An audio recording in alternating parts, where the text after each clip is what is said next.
Back here on SportsCenter, Amina and Phil, how could you not be romantic about baseball, huh? Time for Kiss It Goodbye, best homers from Saturday. Ronald Acuna Jr., first pitch he saw Friday, returning from a lengthy injury, took 467 feet. This 427 away in his second game back. Acuna hammers that. Braves hammer the Padres 7-1. How about the Cubs and the Reds going head-to-head? Ellie De La Cruz smashes this one right into the stands. That one's gone. He leads his team with 9 home runs this season. Reds take down the Cubs 6-4. Jays and Rays, Vlad Guerrero Jr. inked a 14-year, $500 million extension in April. Vlad impales that changeup 423 feet away. He's got a 24-game on-base streak, but that was Toronto's only run. They lose 3-1 in Tampa. That's a lot of M's. Phillies and A's tied at 3-3 at the top of the 6th. Kyle Schwarber launches this one right into deep right field. His 18th home run of the season, tied with Aaron Judge for the most in the MLB. The Phillies win their 9th straight game, beating the A's 9-6. Tied with whom, Amina? Aaron Judge.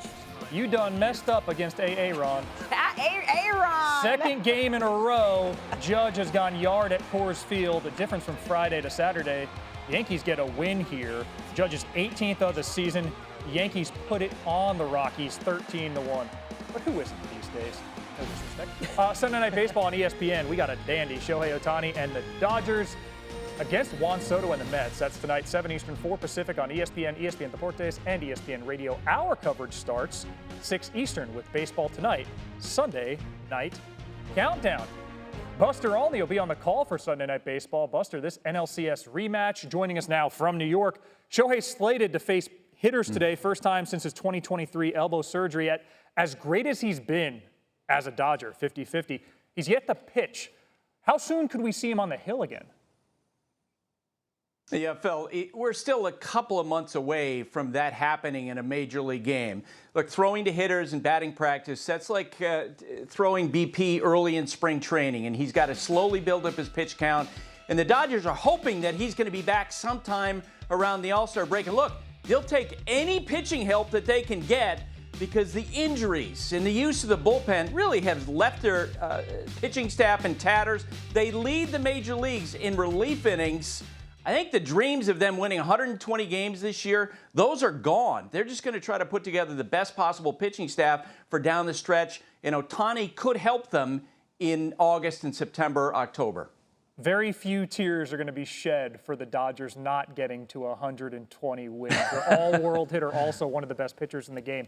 Buster, for the Mets, their big investment, their $700 million man, Juan Soto, has been struggling. Before last night's 2-run double, he was hitting 119 with runners in scoring position. How's he handling all the New York noise? Better. Look, I watched last night's game in the stands, and it's pretty clear that Soto's at a tipping point with some of the fans. When he was introduced before the game, there was a smattering of boos, and those continued when a fly ball fell in front of him early. When he hit a fly ball, he didn't run hard to first base, but then he hit a single. He hit a 2-run double that gave the Mets the lead later in the game, and there were big cheers after the game. Carlos Mendoza, the Mets manager, talked about how hard they know Soto's working behind the scenes. He thinks it's inevitable that Soto's going to hit as we move forward. And look, that's all Mets fans want, is for him to succeed. An NLCS rematch and a potential playoff preview tonight, Sunday Night Baseball. Buster, we appreciate the insight. Enjoy the game.